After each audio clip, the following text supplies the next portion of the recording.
Welcome and welcome back to the Metro Icon Podcast, y'all. I'm Shawn Kay the Showman of Do It All Entertainment and DIA Media to bring you this brand new Metro Icon Podcast episode. And before we go into it, let you know what's going on. We have the Library Bar, which is the full resident spot to catch me at every single week, where we have the first and third Tuesdays of the month. We have the live podcast party with On Air Don't Care, where me and my guy, Blue Label Johnny, lay down our explosive dynamic in a live interaction show where outside of the off-the-wall topics of a discussion, we're bringing on people who sign up for an interview slot to discuss anything they would like to engage with us about. And so far, each last few Tuesdays, we keep setting the record for features coming on. Last week, we had a record of about 200 people inside the Library Bar during the live podcast party. And even better, John wasn't there, so it made it even more fun. But either way, make sure you guys are catching the live podcast party every first and third Tuesdays. And of course, second and fourth Tuesdays of the month, I host the karaoke and open mics sometimes for everybody to come have fun and showcase some karaoke fun, but also any original material you may have, whether you're doing comedy or music, poetry, or magician, whatever it is. You can come through on the second and fourth Tuesdays of every month that you can showcase your original material or just have fun doing karaoke. And of course, every other month at the Library Bar, we do our talent showcase. Our next talent showcase is on May 10th. So it's always best to come at the karaoke and open mic nights to show what you got going on. But you could always come for the live podcast party too, and you might get featured for the talent showcase and be one of the talents on that show on Wednesday, May 10th. But of course, I got various shows I'm doing from DFW, from comedy to DJing. For example, this Friday, I'll be DJing at the Library Bar from 10 p.m. to 2 a.m. And then Saturday, May 6th, you can catch me back at the Red Room at Hyenas Comedy Club in Fort Worth with Panda and Friends. That's right, another show with the very funny Panda Chacon that he is hosting to put on myself and a lot of other up-and-coming comedians in DFW. So May 6th, get your tickets. They're only $10 for the 10 p.m. show, so go get your drinks with your friends around Fort Worth and then come laugh with us at Hyenas in the Red Room. But of course, always just make sure to follow me on Instagram at Shawn Kay Do It All to get the announcements of all upcoming shows and events to check out.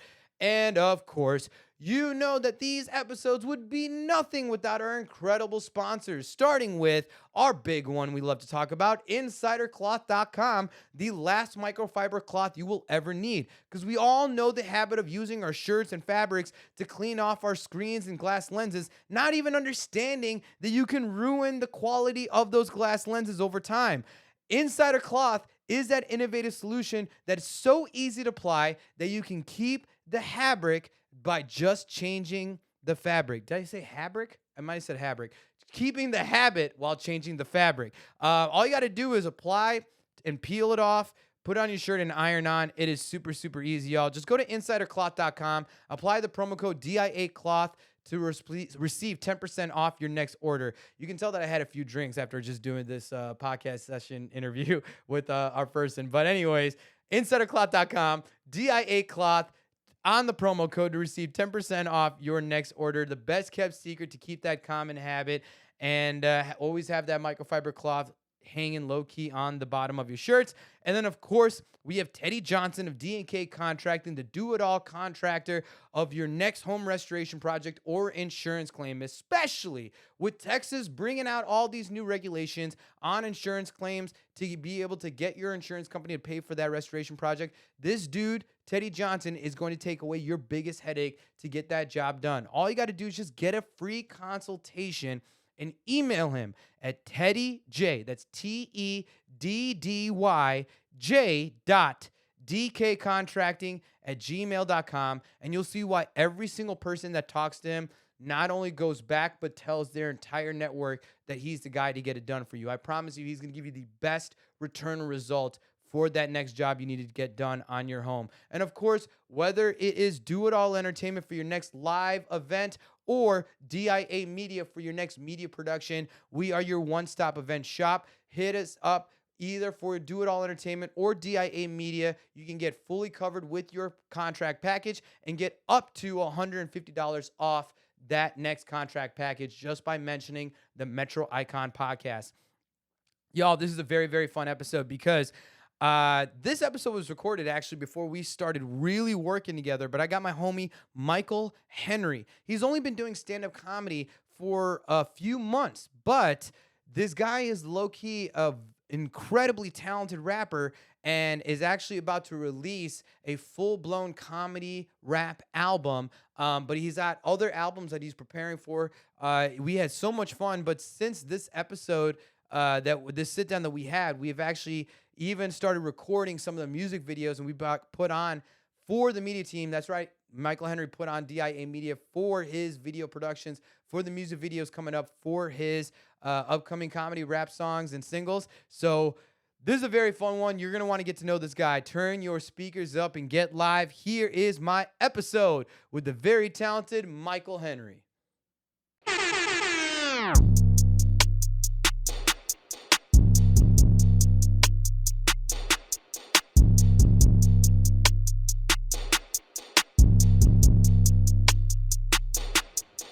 You can do it all. You can't do it all, baby. Ladies and gentlemen, welcome back to another episode of the Metro Icon Podcast. I'm Shawn Kay the Showman of Do It All Entertainment and DIA Media, and you know what we do on this podcast. We talk about the world of entertainment and media and the icons that live in it. And I got a guy who is an up-and-coming icon. This dude is a homie who is a proficient, incredibly talented rapper, and now he's getting his start in the comedy game, and he's like 2 months in and already murdering it, y'all. Ladies and gentlemen, let's all welcome to the episode. Let's give it up for my guy, Michael Henry.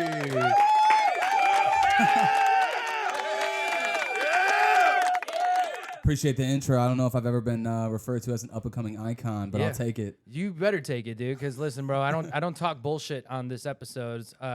When I bring people on here, man, either it's like interesting characters or dudes that are doing things differently within the industry. And first time I saw you was at Dallas Comedy Club. It was at Noah Shark's night that he happened to put me on. Then I was like, who's Michael Henry? He wasn't on the flyer. Like, and then I saw you perform, and you went up and performed rapped a song that you made.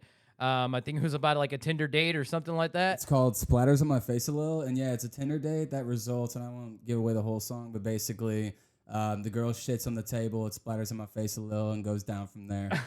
Well, I mean, and then since then, you actually performed a few songs, and honestly, man, I can tell you right now that you are definitely making some reoccurring waves. People are talking about Michael Henry, and they're like, "Do you know this kid?"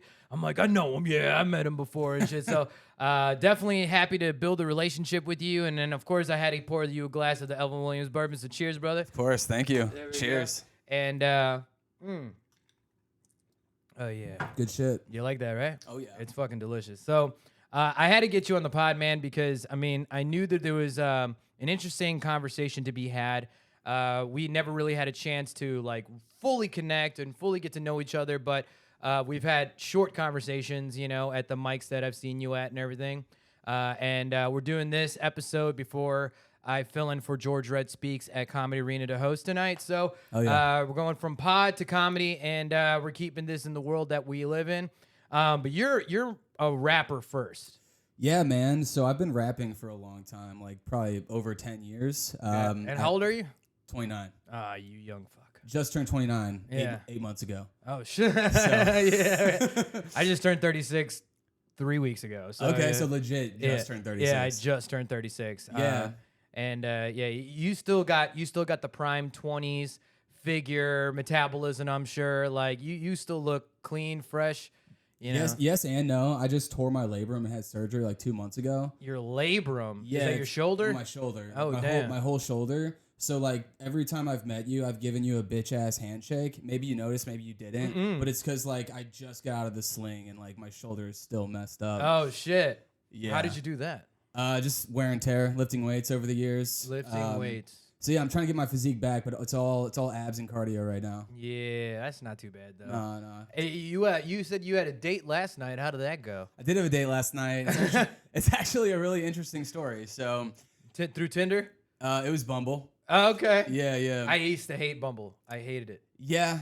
So I found that like Tinder, there's more quantity. Bumble, there's more quality. Like I've actually like gone on dates that have gone well and that have like led to relationships and stuff like that through Bumble. But yeah, last night we go to Leela's Wine Bar. She's like super pretty, like much prettier than like I deserve, I think. And give yourself a little bit more credit, man. Michael, you're a good looking motherfucker, dude. she's pretty good. She was very hot, and yeah, like super good connection right off the bat. Like she's bouncing off my sense of humor. She's funny too, and like we're probably like 2 glasses of wine in, like an hour and a half into the date, and I'm like talking with my hands, and I fucking spill my wine glass. I knock my wine glass. Yeah. It shatters on the fucking table. Oh shit. It spills all over what I found out later was her favorite jacket.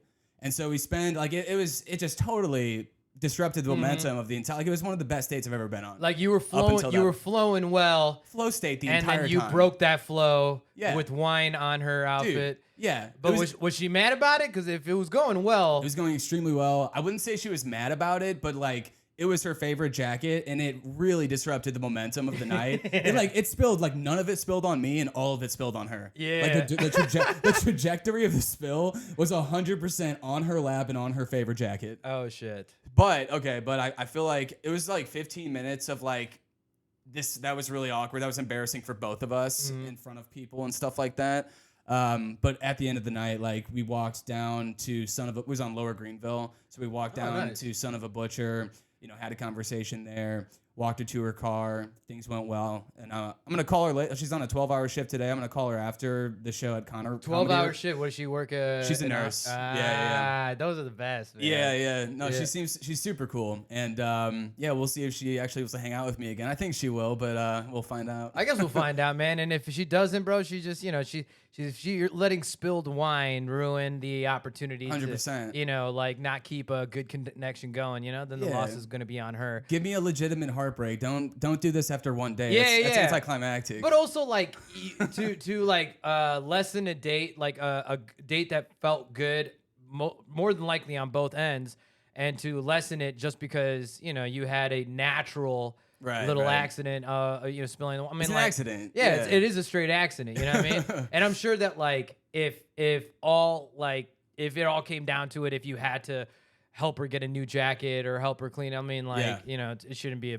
huge deal. But, Totally. I mean, her loss, if not. yeah, but I mean, she's a nurse too. I'm sure she can afford a new jacket. Yeah, she does all right. They got bennies. You know what I mean? Yeah, she delivers babies. So she's just like, labor and delivery. Yeah, that's she's what just my sister did. No shit. Yeah, my sister did labor and delivery. I have a cousin of mine from Chicago who like ran the labor and delivery department at Rush Medical. So you know what it's like. I'm familiar of the world, but I'm also South Indian. Our family and community is filled with like doctors, nurses, Fair. engineers, and all that. I wasn't gonna say it. Yeah. But yeah. Oh no, I'm the total brown sheep in my Indian community. And Brown stuff. sheep. I've never heard that before. I like that. Yeah. I mean, I'm not gonna say black sheep. No, know? fair. Yeah. You're not Theban. No, definitely not Theban. Shout out to Theban sheep. Shout out to Theban. I would love to get Theban on here just to like give him shit. I love Theban to death because it's like I can make him feel so like awkward, and like I know him well enough to like make him feel uncomfortable and awkward when I need him to and stuff. Yeah, but it's yeah. just he's like that little innocent, little goofy younger brother and shit. And That's the vibe I get from you too. yeah. And at the same time, I always call him a fake ass Indian because he's always like, because he started the reason why he tells people on stage that he's Indian is because I gave him shit. Like, yo, stop telling people you're from Sri Lanka. Just tell people you Indian. Right. And then once he started doing that, I'm like, this fake ass Indian. Like, trying to play like he's some, like. But yeah, I mean, no, he's nothing but good peeps and stuff. So I'm sure I'll see him tonight. And yeah, and then we've actually just did a show. We did a show last week at a hookah lounge, and that was probably for both of us or all the comedians that did it was our toughest show ever. It was so tough. Hookah lounge comedy. I wouldn't know what to expect from that, but yeah, you would think that they would be a little bit more receptive, but like, you've been to a hookah lounge before, right? Mm-hmm. And so like, when you go to a hookah lounge, like it's a very chill atmosphere. It's more loungy. More people want to just kind of be in their own environment and energy and stuff. So when you have like a stand-up show going, and especially it's like a room full of like Indians and Muslims and shit, man, it's like I do Indian weddings and it's like everyone's in celebratory mode, right? They're ready to party for the most part. But like, man, this was like a crowd that like they were there to break spirits. Like it didn't matter. I'm gonna say a joke about it tonight too, but like it just didn't matter what, like even like our most common things that that will like usually hit well at a comedy show, Yeah. like didn't do much with them, you know? And this was, Right. I think, more of like a crowd work type of crowd and stuff. But like, I also kind of, the comedy game's fickle where like, if you're not the headliner, a lot of times they want to save the crowd work for just the headliner. So like, I'm like sometimes too conscious of it. And sometimes if it's just like a comedy showcase or whatever, and there's a headliner, but it's not something that like is like centralized around that person, then I kind of like, forget that I'm like, oh, I can do crowd work. I just end up focusing on material. But as an MC, that's like one of my fortes is like being able to do crowd work. So when I did stand-up comedy, I was like focused on the material, like focused on like actually getting these jokes out. So, but I'm sure, you know, this is a road that you're figuring out now. How's been the transition like working into stand-up comedy, you know, from rapping? Yeah, man. It's pretty similar because I don't really do stand-up comedy yet. So I have like bits in my phone, but like the songs are just kind of like the aces up my sleeve that work. So I do want to kind of develop the stand-up craft and kind of blend the two eventually. Yeah. But I also want the opportunity to like, I have a bunch of comedy songs that I want to perform. I've only performed like 5 or 6 of them at various open mics. Got a few like book shows coming up that I'm excited to perform at. We had that show at Dallas Comedy Club, opening up for Mitch Burrow. Was that your first time performing there? First booked gig. Yeah, and man. first time at DCC. Yeah. So I mean again, like for you to be doing it less than 2 months and already to be able to get, like, it took me months to get on DCC, and that's how it is for a lot of comedians. So for you to be able to get fast track that, you know, I feel like, because what you're doing, I think one thing you can count on what you're doing with your musical comedy, call it, right? Or your rap comedy, like you're not going to see another comedian doing that. Right. You're going to be the only dude doing that. Right. Probably 99.9% of these open mics and shows. So, I mean, that already right there is like such a strong element to push yourself ahead into this game, you know? Yeah. And it definitely helps being a good-looking white guy. So, you know, that's definitely going to... I'm a white guy, but I don't know if I know how good looking I am.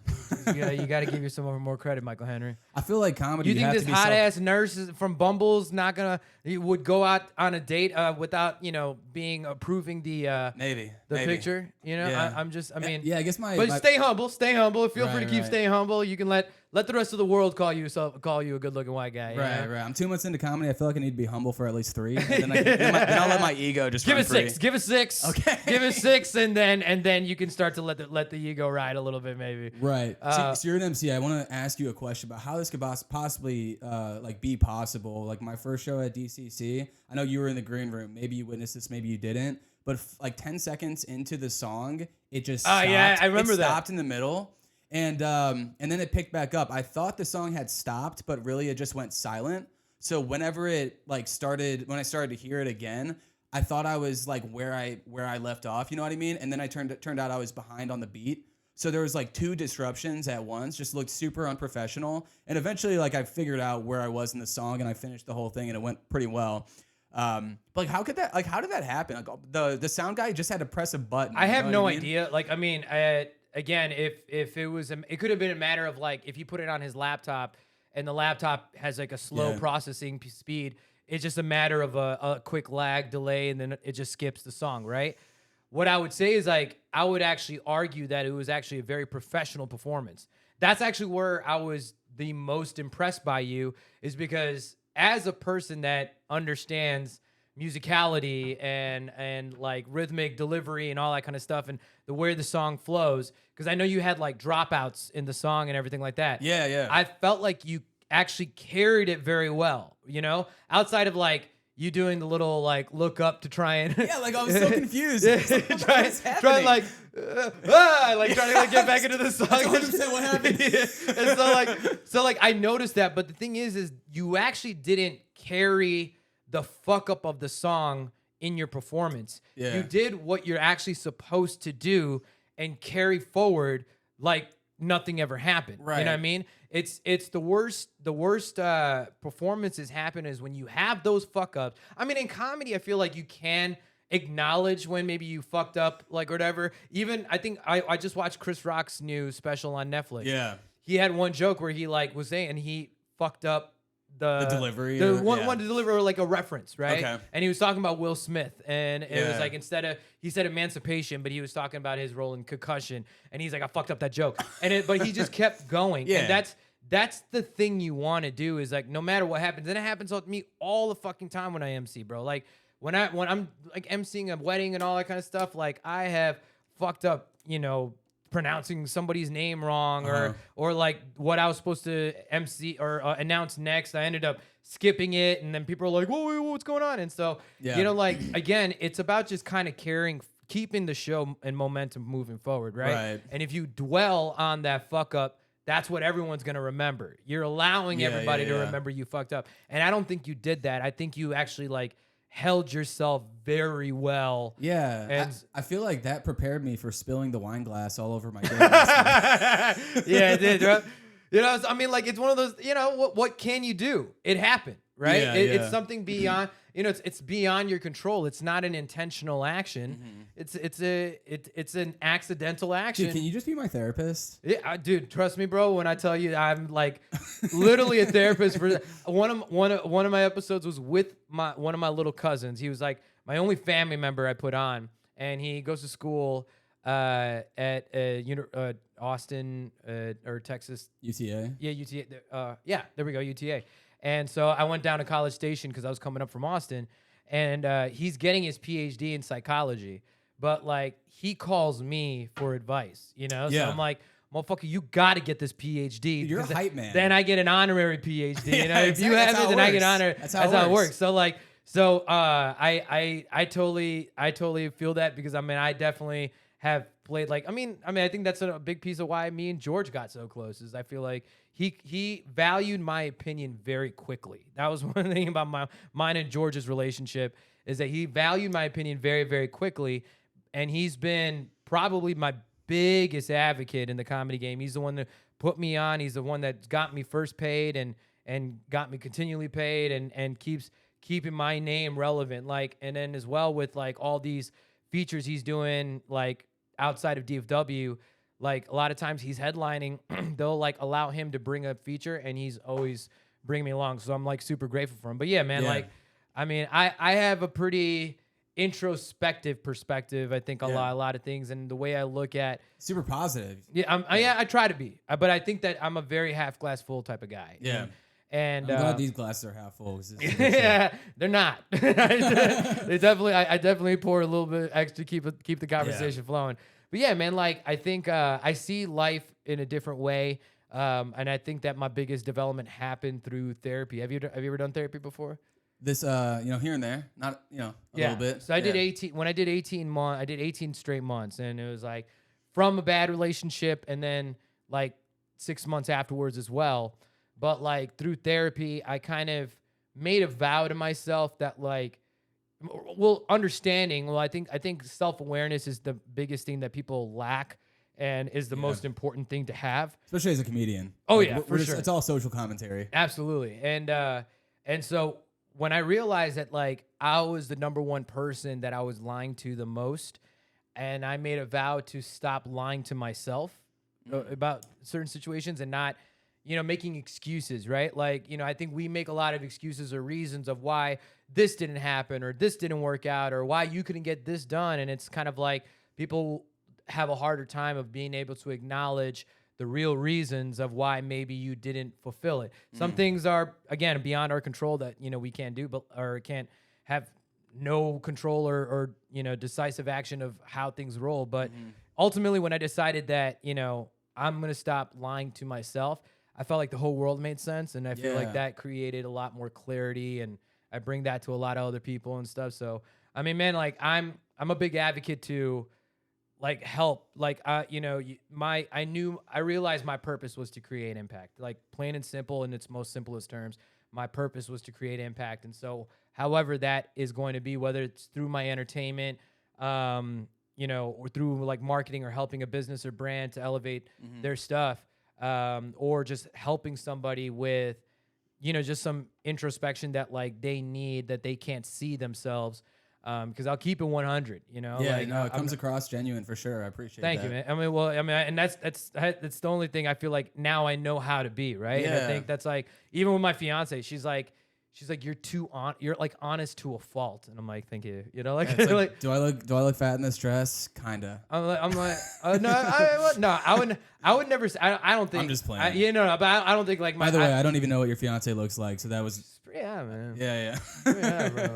Like, she's good. I mean, like, trust me, bro. Like, you know, and like, she's also a woman with 3 kids. So Okay. it's like, it's Yeah. me and her have a very personable, emotional, spiritual connection, and we definitely love each other.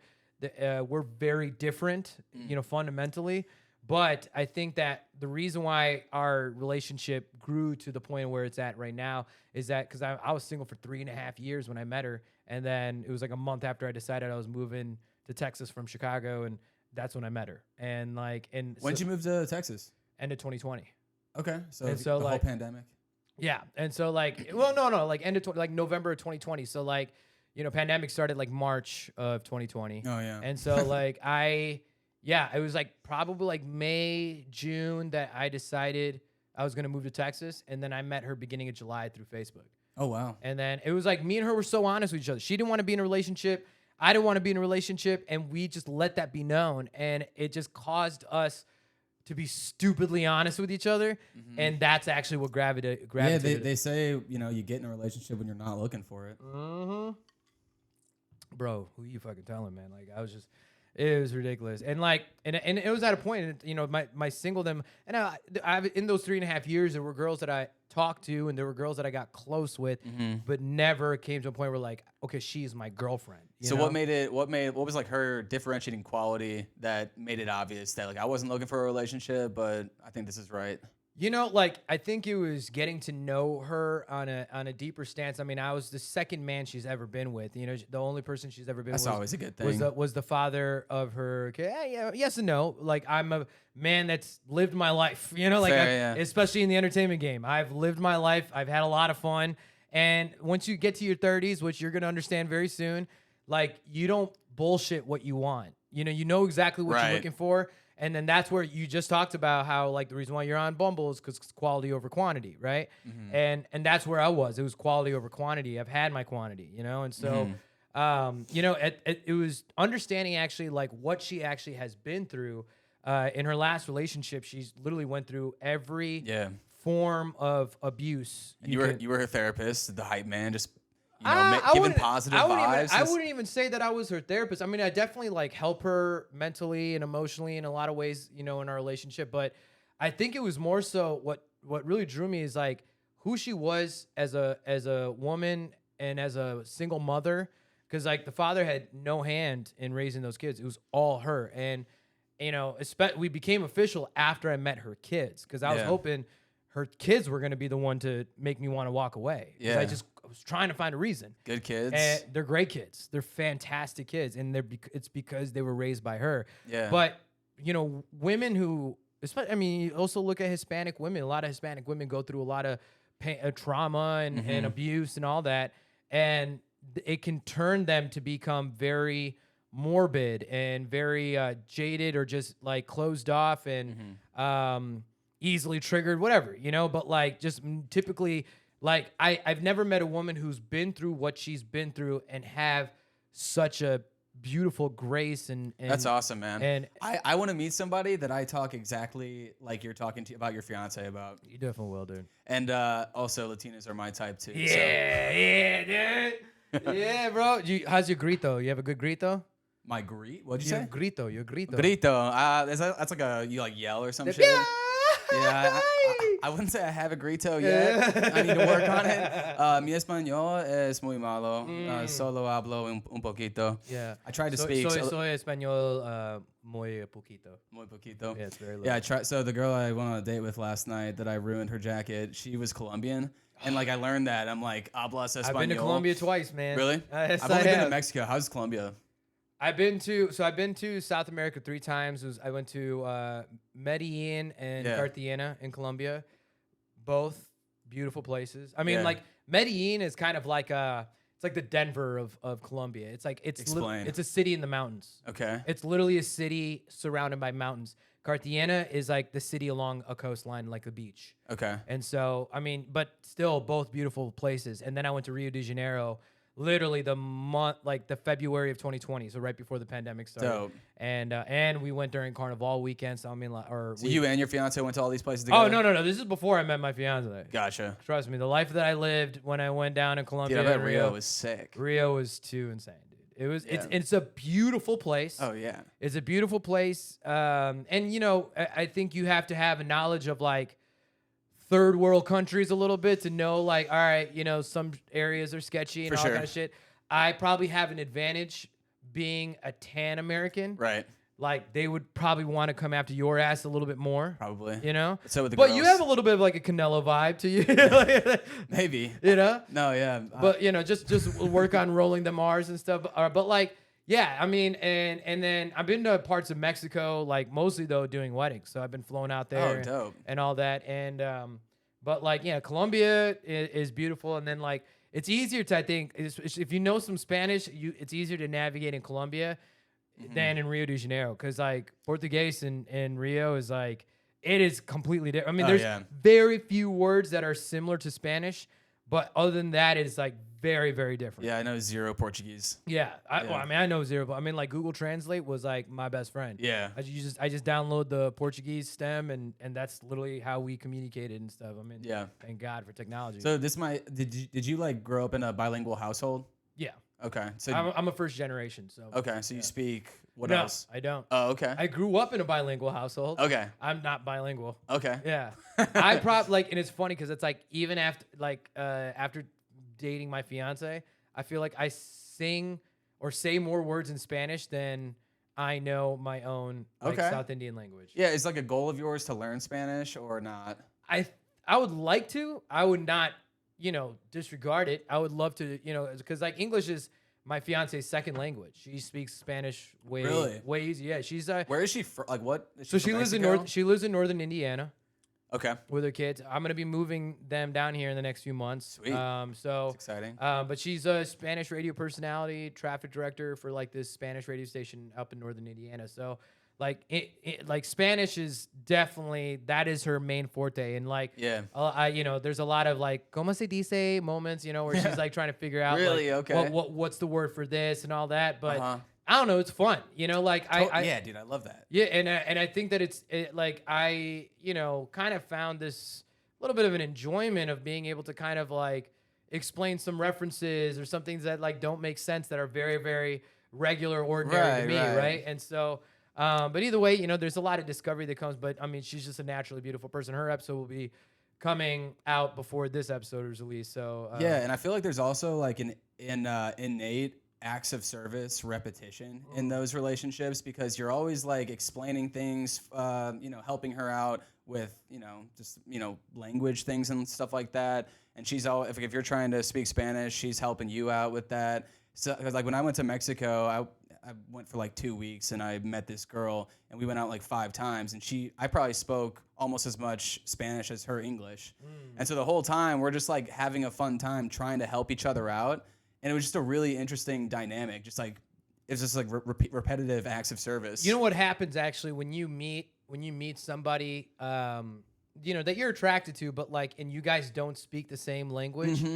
It literally is where you're actually reading like genuine, body language, yeah, and all, genuine like, energy. Exactly. You're reading genuine energy, right? Right. Like language is a simple barrier, and we have enough technology now to move past it that you can at least engage in a conversation or in a dialogue like with somebody who doesn't speak the same language as you, Yeah, right? yeah. But you see a lot more genuinity in that person. Totally. Because when you're speaking the same language, you can hide bullshit behind your words. Right. You know what I mean? Yeah. So there's a little bit of a beauty in that. You have to make it simple too, and the only way to like, that's the best way to express how you actually feel is like in its most simplest form.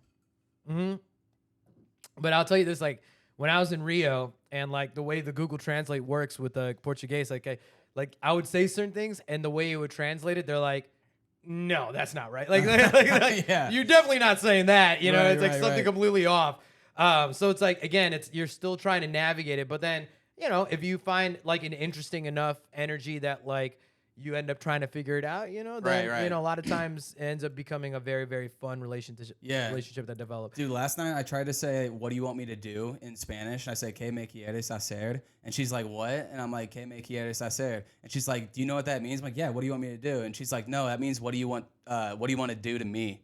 So I'm like, fuck. Because it was like I was like fucking up Spanish or whatever. And I That's was definitely gonna make my And she was fiance like, your laugh. accent's so bad. You're not that good at Spanish or whatever. And I meant to say, what do you want me to do? So I changed to like, ¿Qué me quieres decir? Which is, what do you want me to say? She's like, that's not at all what you said at first. I was like, "Damn." I mean, but again, it's all about the attempt. At least you try. Right, You know what right. I'm saying? Like, you can just be like, that white dude that's like, I don't speak Spanish, and leave it at that. Yeah, fuck right? that. But, like, again, there's a lot to say of the man making the effort to connect with somebody on a personal level, you know? And so, I mean, you know, this woman better recognize who she was hanging out with, man. This dude, Michael Henry. Yeah, man, doing we'll her right. see. We'll see. So what do you do? What do you do for like do you have a day job? I did. I just resigned like a month and a half ago. Oh shit. So what I did, and I'm gonna sound like a stereotypical Dallas bro here.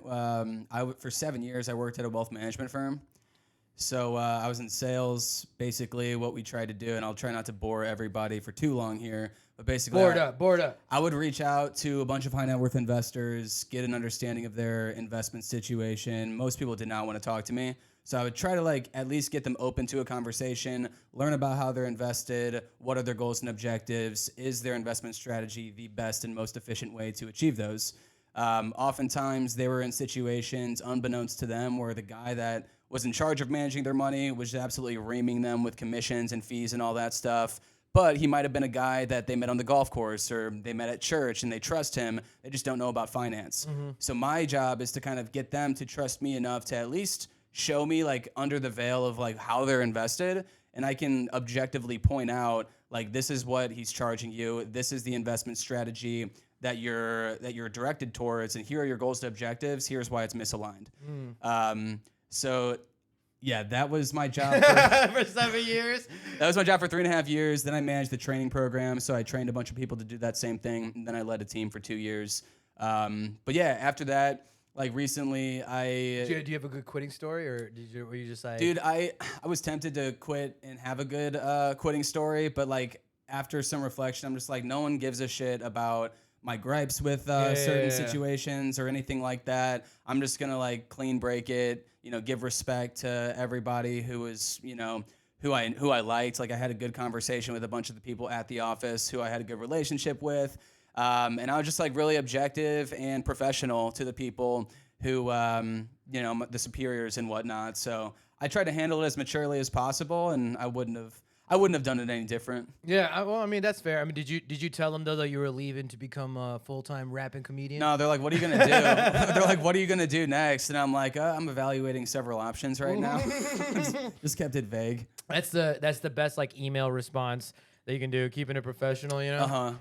You ever see like those memes where they're like, if you want to say this, like in a work, like to a reply, like, and you want to say like, what the fuck are you doing? Yeah. Like, did you not read my fucking last email? Right, that's like the actual. Like, but then you say it like in the professional way, like per my last email. Right, you know, right. like, and so I mean, you kept it professional, which to be honest, is the smartest thing to do. Like you handle it in a smart way. Even though a good quitting story is always fun and it's always fun and good. Yeah.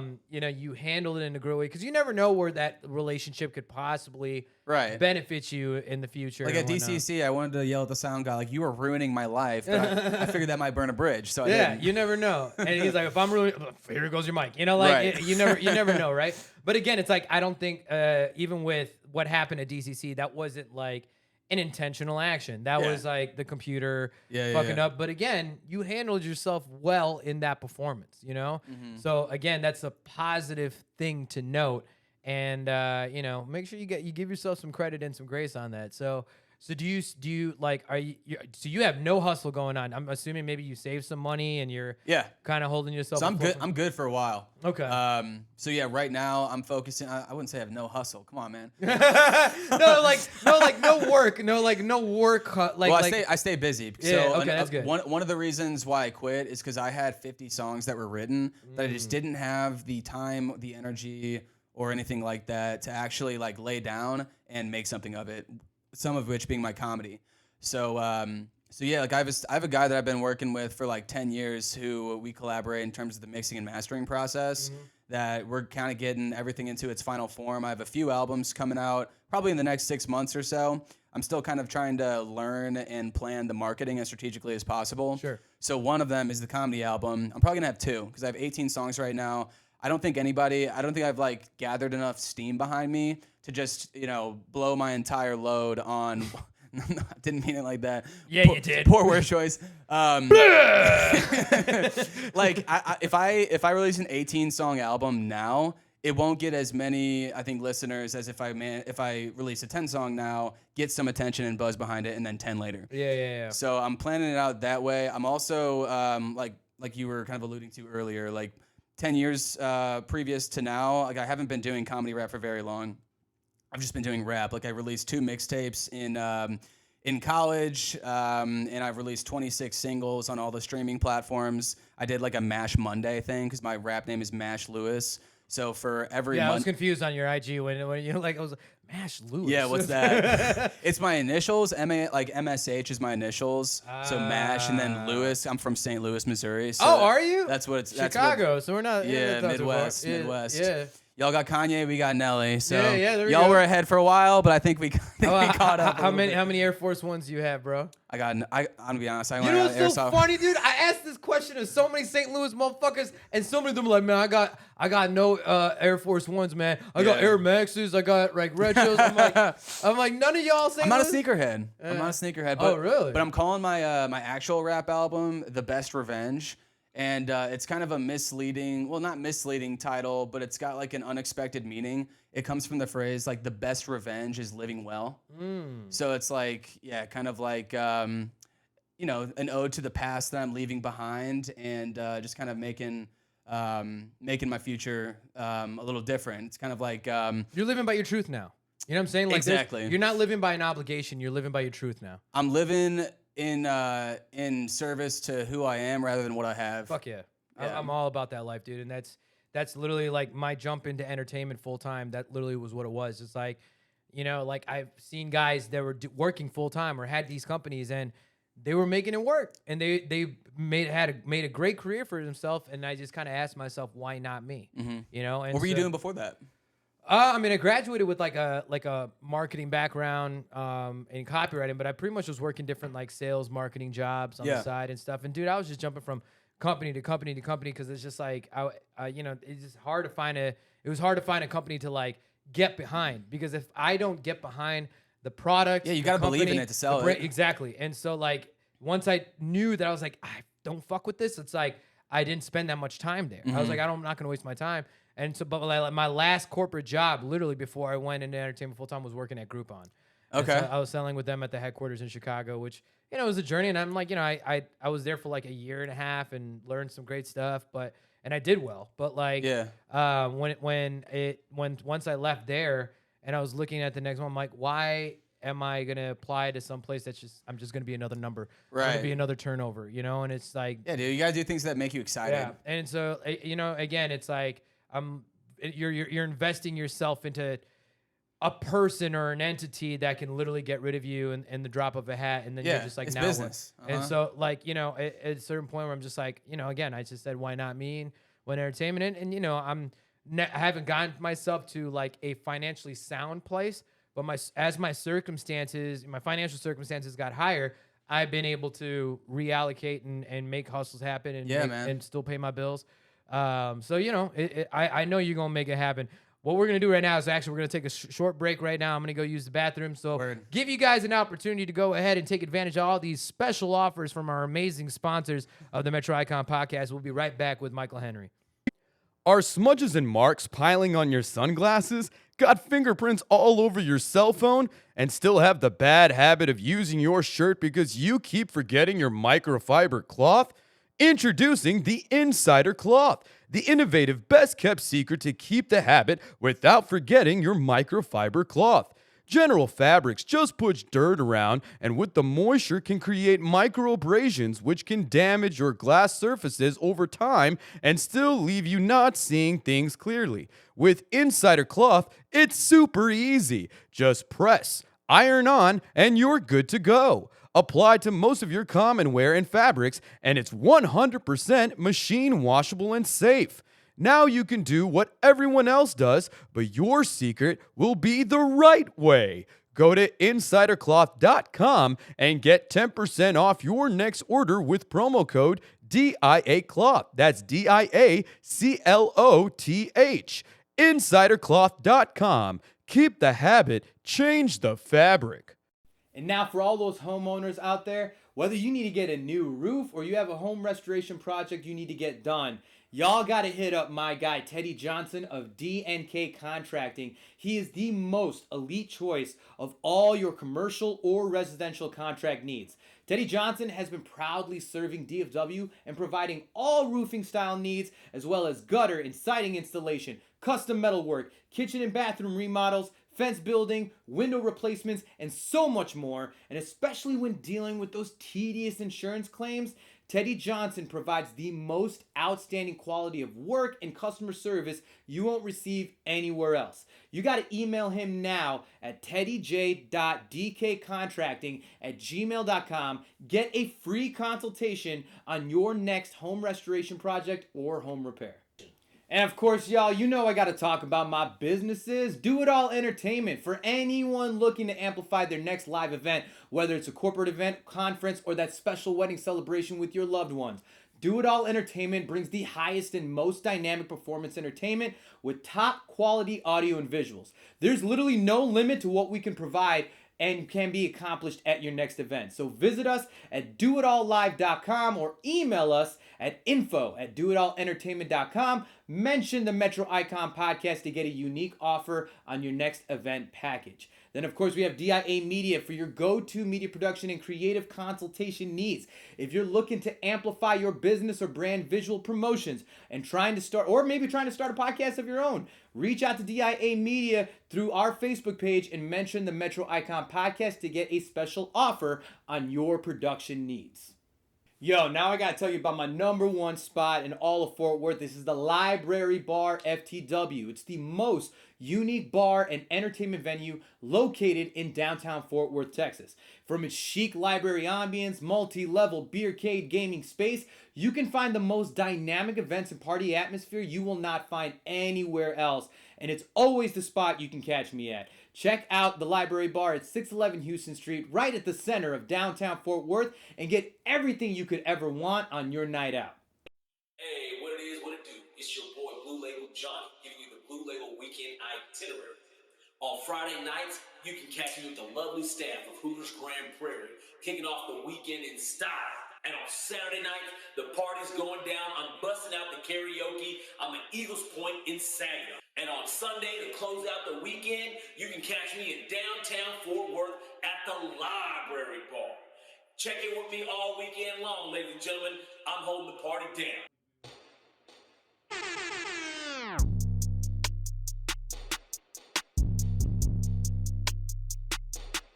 All right, we're back for our last and second segment with this homie Michael Henry, y'all.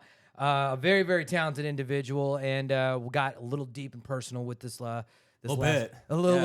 segment. I feel like this. It always ends up coming to the point where like when I allow like the guests to be able to like ask me questions and stuff, then it ends up becoming like this very like. It's been a good heart to heart. Yeah, it's a good heart to heart conversation.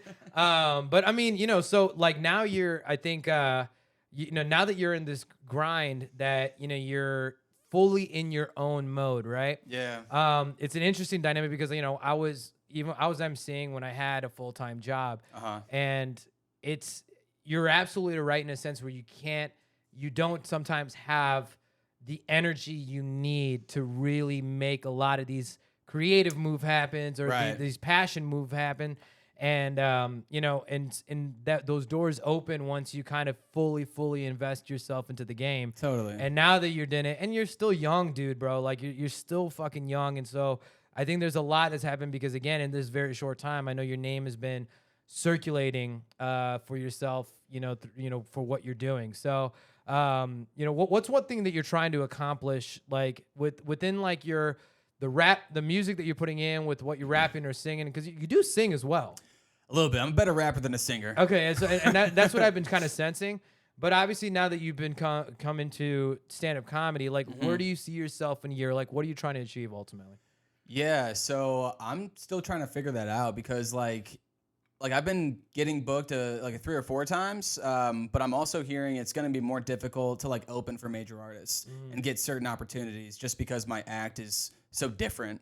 So I feel like people need to kind of acclimate to what I'm doing, Which is not necessarily a bad thing. A lot of times you find a lot of artists. Like I can see you very well opening up for, like, let's say Lil Dicky. That'd be sweet. You know what I mean? Like I think that you kind of have that type of flow. Lil Dicky's a rapper. He's a very talented rapper. Yeah. But a lot of what his songs are is comedy. Let me just point out the most annoying, and you can probably relate to this as like an MC, like, hey, play this song, or like making comparisons. Like the most annoying thing people can come up to me and say is like, oh, you're the next Eminem, or you know who you sound like, Lil Dicky, and I'm like, I don't sound anything like either of them. It's like, but you don't sound no, like again, yeah, like you don't sound like them. I wouldn't say Eminem. I mean, Eminem is like, he's all rap. Like there's nothing comedic really about Eminem. Totally, yeah. And so like I think the comedy in Eminem is because of how usually serious his demeanor is, right?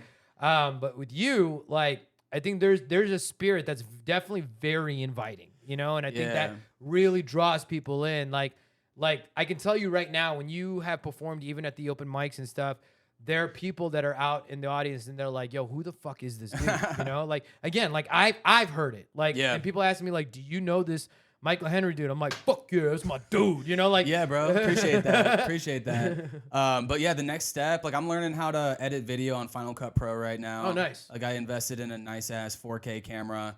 So like I'm trying to put my name out there on the internet and hopefully like get some traction there to give myself like more clout or more, I guess, deservingness. Well, views. You're looking for views and eyes. Yeah. For people to know who you are and what you can do. Yeah, and like maybe be, you know, say this humbly. You on TikTok? I'm on TikTok recently, so I need to, you know, up my video grind. Kick it up. Yeah, man, and hopefully, you know, get some like, you know, I don't know, some semi-viral videos and headline some small shows. That's my goal for the short term.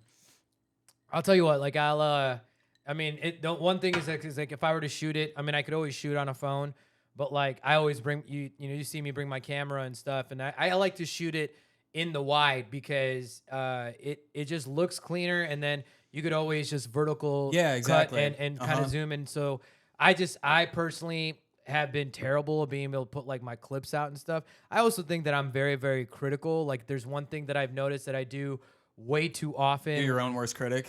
Yeah, I mean, in a sense, but like I found like a habit, which was also called out to me. It was like my boy John, who's usually my producer, but he's my video director on all my media stuff.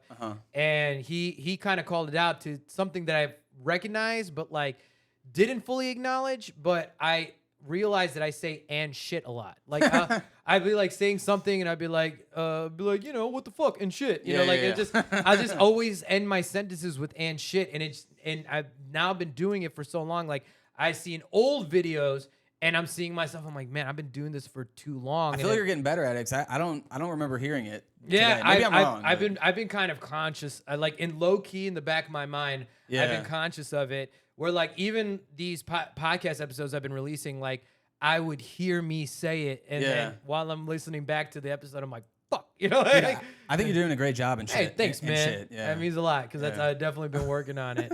But you know, I think there's also a strength to you not actually having a full direction, and I would say that obviously, like, you know, you've put yourself in a position obviously to that, you know, maybe you've saved enough money that you have time to be able to figure it out. Is your family? Are you originally? You're from St. Louis. From St. Louis. When Everybody's there. Oh, Everybody's they're all in in St. Louis. Yeah, yeah. Damn. Yeah, so I'm the black sheep you of don't the family. you don't want to go back.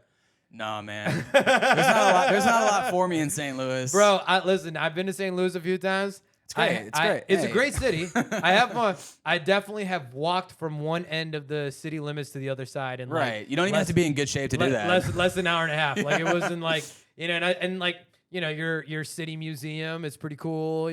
Like At the Arch, it's something. yeah. Busch Stadium. It's cool. The Hill. It's a great Like place. Italian food? Great place to have some fun, see some architecture, possibly get some hepatitis. You never know. Yeah. Was it hepatitis or tetanus? There's some one of those things. We're leading the nation in some STD. What do you I don't know. get when they cut off rusted metal? I don't know. Is that hepatitis? I think you can get I think it's a lot of shit it's off either rusted hepatitis metal. or tetanus, one of them. Either way, I mean, like St. Louis it's a dope city though because it's like I think it does breed a good amount of very very interesting talent. Do you know? Well, you know what else about St. Louis? Most homicides and violent crime per capita in the United States. Most people don't know that. They assume Chicago. They assume Chicago. Everyone assumes it's Chicago, But man. it's not per capita. Like Bullshit. Chicago has way more homicides than St. Louis, but it's also got like 20 times more people. We got Yeah, I mean, we have way more people, but like, so that's like the biggest thing that I always get when they're like, "Oh, Chicago, man, I bet you've been like dodging them bullets all." I'm like, no, no, and like again, there's bad areas, like in any other city that you go to. There's bad areas. like Naperville. Yeah, like Naperville. Bro, many people I went to college with. Naperville is nice. It's I know. It's Aurora and Joliet. No, I was totally joking, but like Lake Oswego and Naperville, I went to college with so many people from there, and they're like, I'm from Chicago, and I looked on a map, it's like a fucking hour away. Yeah, I literally hosted. I hosted for Georgia Red last night at this new mic he has at this place down in Dallas called Autonomous Society. I've seen that, yeah. And so I was hosting, and I mentioned I was from Chicago, and we had like there was 4 black people. They were like, "Woo!" And I was like, "Oh, I'm like, are y'all from Chicago?" And they're like, "Yeah." And I was like, "What part?" They're like, "Peoria." I'm like, "Let me take this straight. They ain't from Chicago." Like, I let everybody know. I was like, people from Peoria are like, "Oh, look what they're doing over there." Is that the hood? Peoria? Peoria is like by Naperville. It's actually further south. It's even further south than. Okay, so it's like the suburbs, kind of south. Like you're Peoria is like closer to I would say Carbondale, which is where like what ISU is or some shit. So I mean like you're talking about like 2 hours. Peoria is a good drive from Chicago. Dude, so Sean Livingston, he might have been your year of like high school. Do you know who Sean Livingston is? He went to Peoria. He played against my brother. Sean Livingston. Yeah, bro. He went from the high school to the NBA.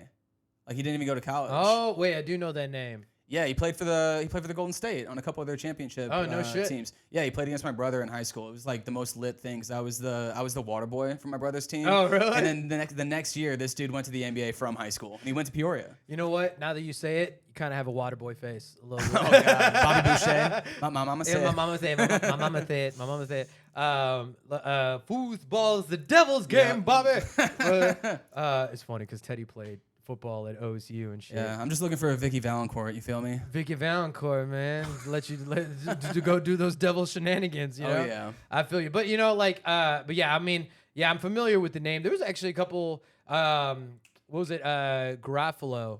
Jimmy Garofalo. Oh yeah, He was from the the quarterback. 49ers. Garoppolo, He played at I think Prospect Heights High School, which was like our rival school. Okay. But he's like younger than me, and so Nice. but Blaine Gabbert went to Parkway West in St. Louis. Do you know who Blaine Gabbert is? He was he's like probably a bottom 10 starting quarterback in the NFL. to be honest, man, like I'm not a big sports ball person. Okay. Sports ball. Like when it comes to sports, like I know the basics. You know the rules. Yeah, I know the rules. I know the basics. I Yeah. kind of up to date with current events, but I'm not like watching it, you know? Yeah, like, yeah. Like they'll be like, "Oh, like so you a Bulls fan?" Or they're like, "Yeah." So how you feeling about Zach LaVine? And I'm like, he's a guy on the team. Like that's all I really know. But I have homies that like work for the Bulls and the Bears. My DJ Ellis, who's part of Do It All. He's like my business partner.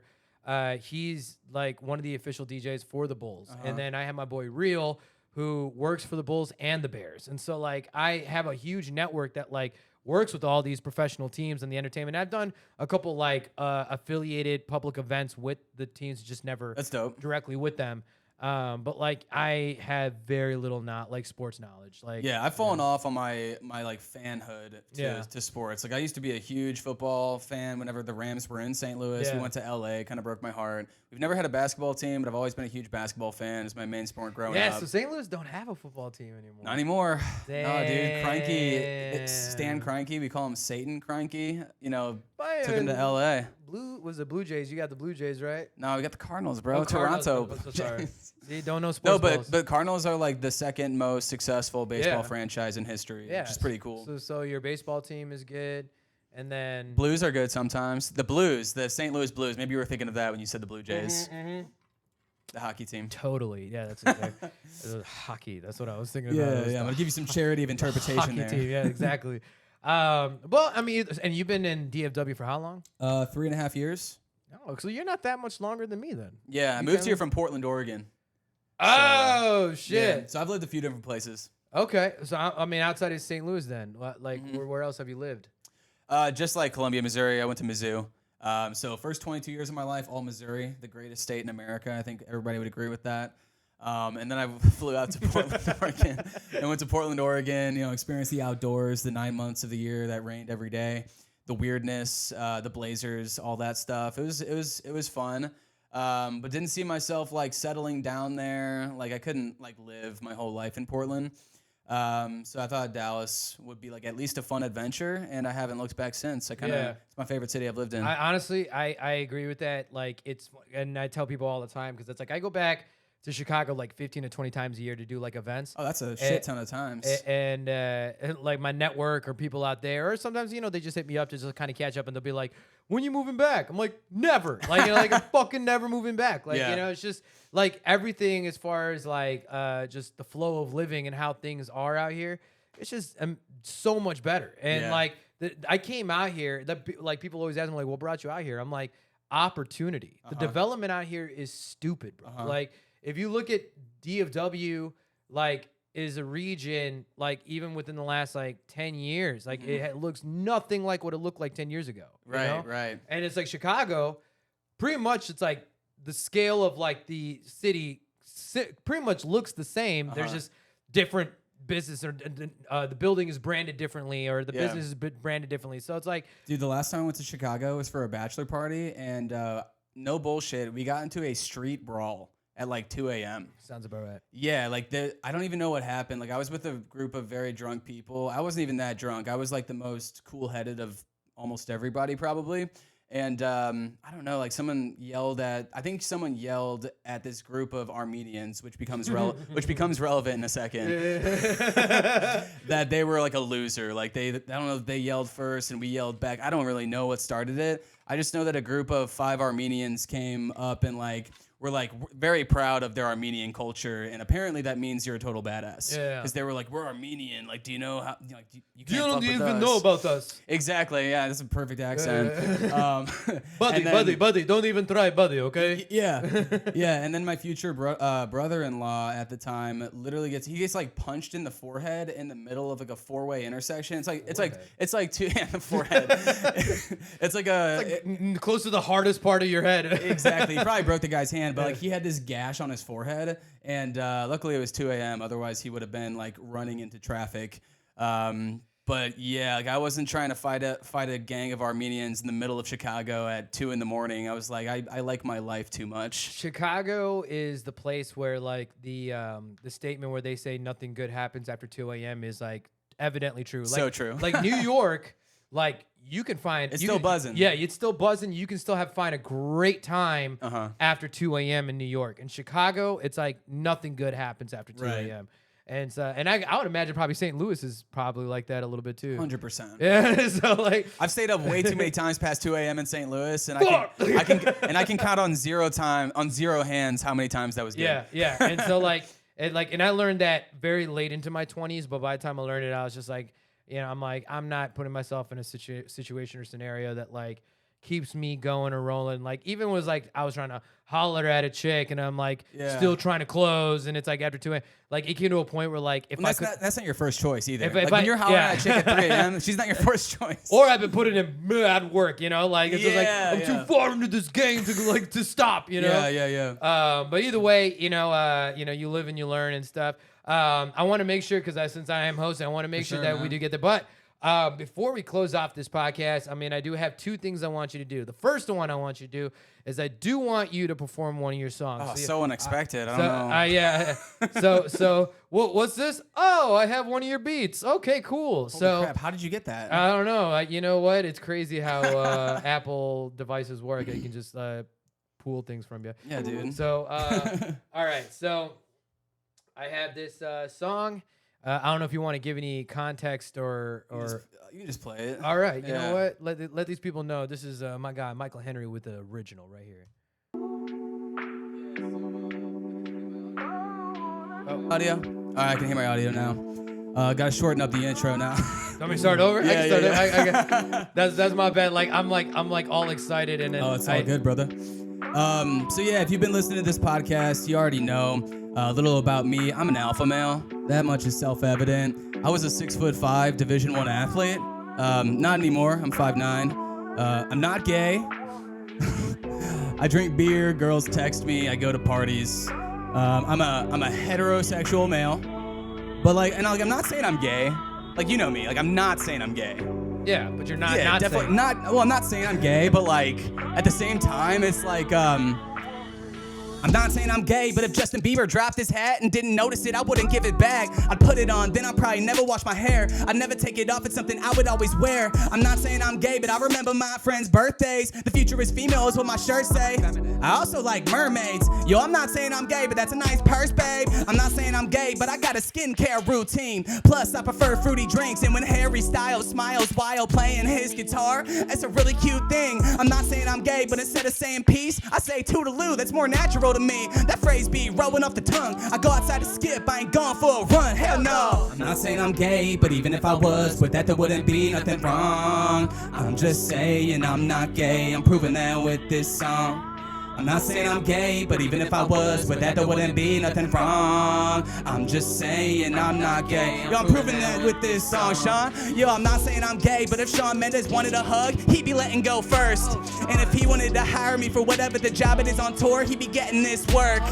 I'm not saying I'm gay, but I like to get pedicures. I know it gets way worse. Apparently I could be into my stepsister, and I'm definitely not. Yo, spread the word. And I wouldn't be mad if someone got me some flowers. I'm not saying I'm gay, I got a loofah in the shower, pretending it's a microphone, that's my superpower. I'm out of hot water, cause I'll do it for an hour. I'm not just not gay, man, I'm so straight. Even though my favorite band is Coldplay, I've never been attracted to a man in my life. I can't even begin to understand what it's like. I'm not saying I'm gay, but even if I was, with that there wouldn't be nothing wrong. I'm just saying I'm not gay, I'm proving that with this song. I'm not saying I'm gay, but even if I was, with that there wouldn't be nothing wrong. Yo, I'm just saying that I'm not gay, I'm proving that with this song. Yeah. He's proving it with this song. I'm proving it with this song. Hey, he's not saying it, it's wrong. Yeah. Yo, let me freestyle for 1 second. Yo. Sometimes I have crushes on guys. Oh shit, I might be gay. No, I'm playing. Yo, let's go. Yo, one time, dude, Michael Henry right now, y'all. And it's funny because Teddy's working over there, so he just heard that whole acapella rap. Yeah, but he's like, you can hear him, like you see the back of his head being like, yeah. He's like, is this guy gay? I'm not saying I'm gay, but sounds pretty good. Yeah.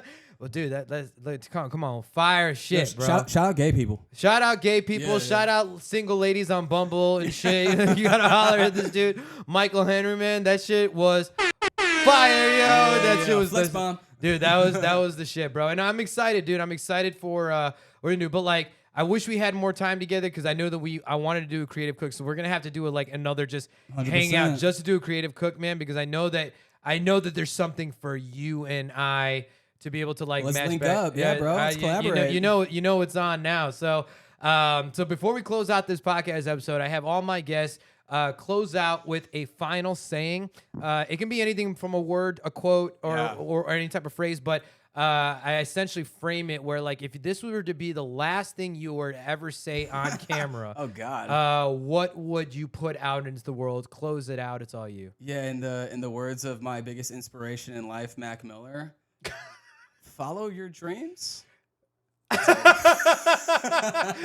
And you got to add that question mark at the end, y'all. That's right. Bro, it's my favorite ad lib in one of his songs. Well, I appreciate you coming through. Michael Henry, y'all.